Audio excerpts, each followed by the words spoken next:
Hi guys, অবশ্য নদীর পাড়ে এসেছি। দেখেন অবস্থা, পরিস্থিতি খুব খারাপ। অবস্থা বেশি ভালো না।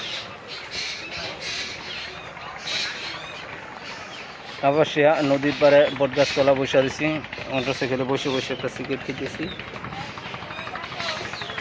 অবস্থা দেখেন, ময়লাবেলায় রাখছে মানুষ।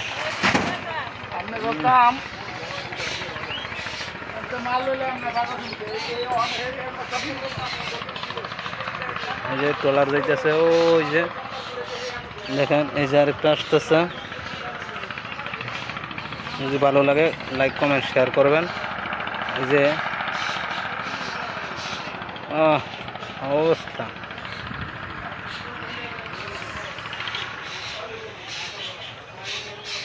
অনেক ছায়া বটগাছের নিচে। এই যে বটগাছটা দেখেন।